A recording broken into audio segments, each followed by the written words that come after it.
아침 9시만 되면 어김없이 들려오는 소리에 고통받고 있다는 주민. 바로 그때 더 심한. 지금 소리? 지금 소리 나는 거예요? 처음에는 이렇게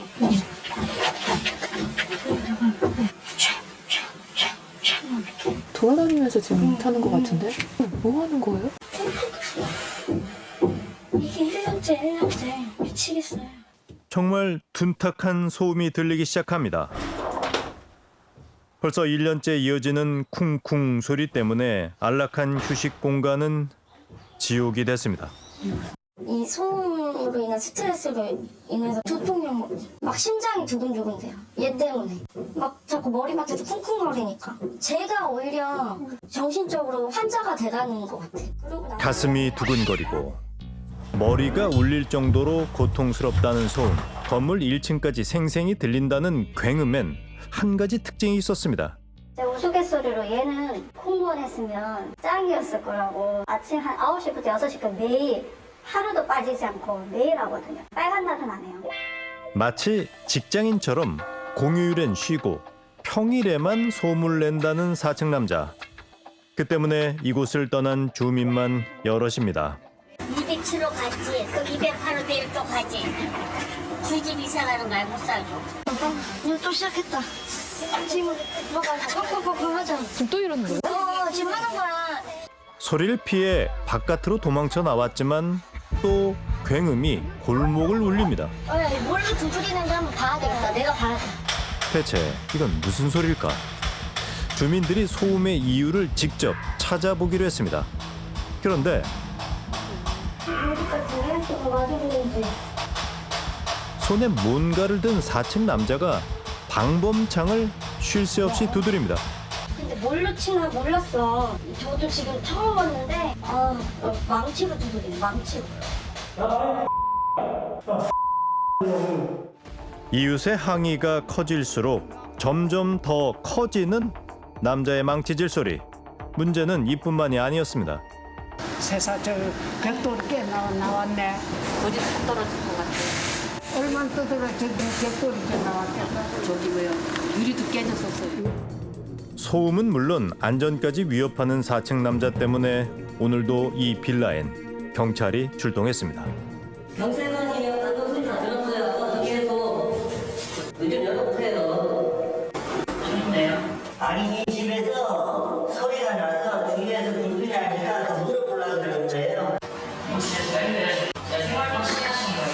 그쪽 집에서 두들기는 거 들리니까 문 좀 열어보시라고요. 저한테 찾아와서 들어가시죠. 이쪽에서 들렸으니까. 저희 집 아닌데요. 소리를 내는 건 자신의 자유라고 했다가 다시 자신은 소음을 낸 적 없다고 말을 바꾸는 남자. 남자의 황당한 태도에 경찰도 골머리를 앓고 있다고 합니다. 그 현행 법으로는 네, 뭐가 안 된대요. 그래가지고 다른 방법이 있을지 저희들도 계속 상중.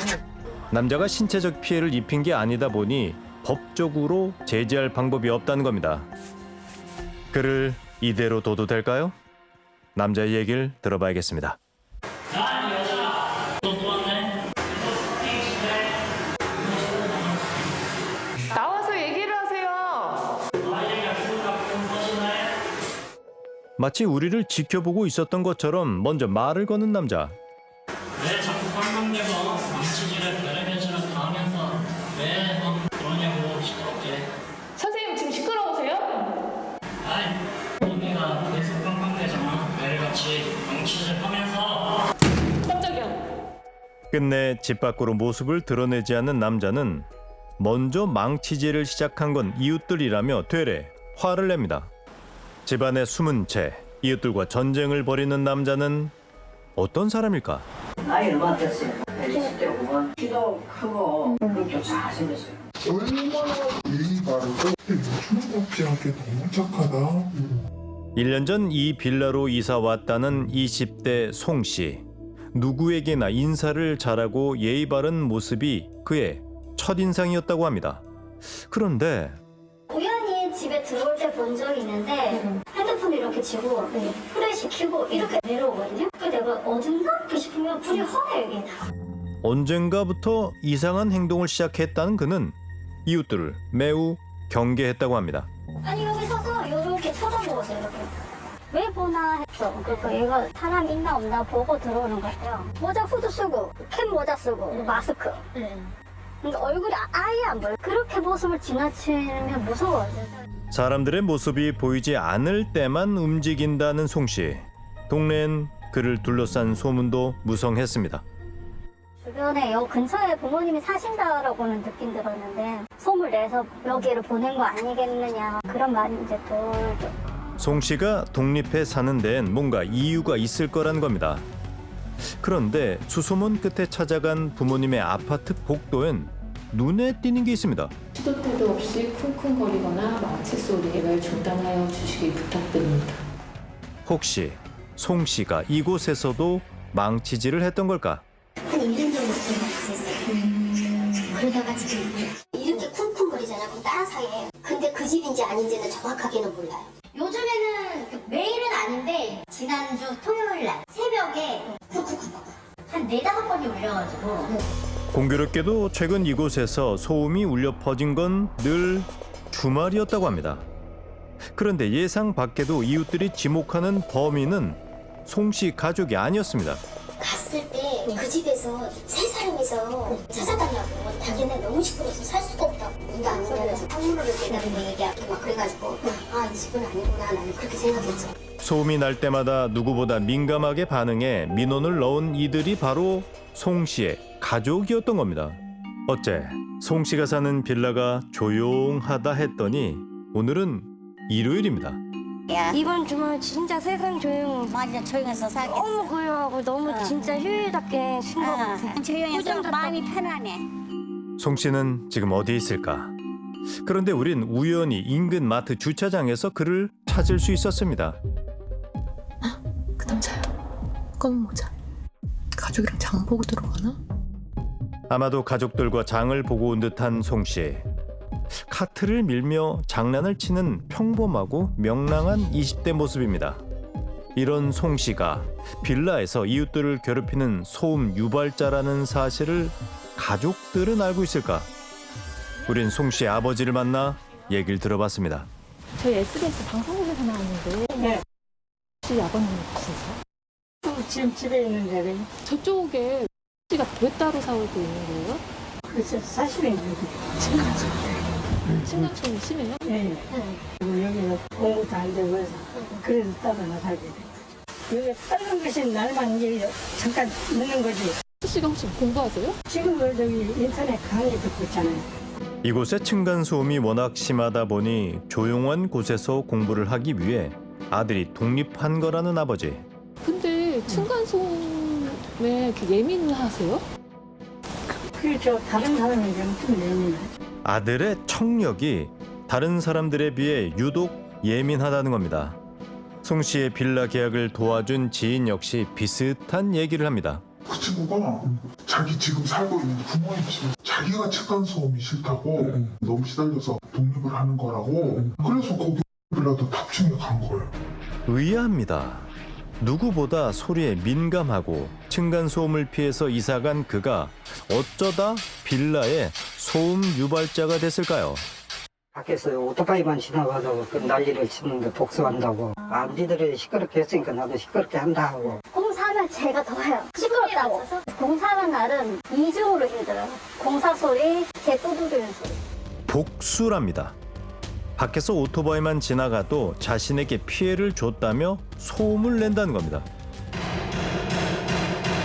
그러고 보니 며칠 전 주민의 문 두드림에 더 크고 긴 두드림으로 화답했던 송 씨. 그런데 우린 그의 과거 직장 동료에게 한 가지 주목할 만한 얘기를 들을 수 있었습니다. 본인이 볼 때는 그런 걸 놀랐었거든요. 그래서 마지막 그만두는 시점에서 이런 문자가 왔길래 제가 너무 놀랐었어요. 너는 사람 배려하고 존중하는 법부터 배워야 돼. 기본이 안 돼 있어? 근데 내용이 너무 이상한 거예요. 피해의식이 많은 건지 어쩐 건지 막. 잘 다니던 직장에 문자 메시지 한 통을 보내고 그만뒀다는 송 씨. 그가 보낸 장문의 글은 사람들을 향한 비난과 함께 자신이 피해자라는 내용이 담겨 있습니다. 남잔 지금 어떤 상태일까요? 우린 송 씨의 아버지를 다시 만났습니다. 씨가 원래 좀 어떤 아드님이셨어요? 뭐 남한테 끼치거나 하는 건 난 못 봤으니까요. 근데 인터넷 강의를 듣는데 왜 그렇게 시끄럽게 하지? 그러니까 강의를 듣는데 딴 사람들이 시끄럽게 자꾸 하면서 하니까 이제 얘도 맞대응을 하는 것 같은데 느낌이. 근데 그 맞대응이 너무 도가 지나쳐서. 그 집에서도 그렇게 주민들이 여기처럼 무배냐 뭐고. 빌라 주민들이 먼저 소음을 일으켰고 참다 못한 대응을 했을 뿐이라며 아들의 말을 굳게 믿고 있는 아버지. 제가 동영상을 보여드릴까요? 어떻게 하시는지 아드님이? 설득 끝에 아들의 모습을 본 아버지가 잠시 말을 잃습니다. 그런데 이제 씨는 자기가 아픈 거를 모를 수도 있겠다라는 생각은 들거든요. 아니 나하고 무슨 상관이 있어. 내가 무슨 거기서 내가 무슨 중간성 낸 것도 아니고. 그러니까 아들이든 뭐든 나하고는 상관없어요. 이번엔 아들의 문제는 자신과 무관하다며 선을 긋는 송씨 아버지. 그는 끝내 아들은 피해자라는 말만 남긴 채 자리를 떠났습니다. 하지만 가족 중 누군가는 송씨의 상태에 귀를 기울여야 합니다. 우린 남자의 집을 다시 찾았습니다. 잠깐 얘기 좀 나눌 수 있을까요, 어머니? 가시라고요. 엄마가 제주였어요. 집에서 이러는 일을 죽지 마서 왜 그러냐고. 도움이 필요해 보여서 나왔거든요. 씨가 지금 시끄럽다고 하시는 이유가 있을 것 같아서. 저희 아이들도 이유가 있었겠죠. 그 시작했을 때는. 그러니까 안 할 거니까 다 주시라고요.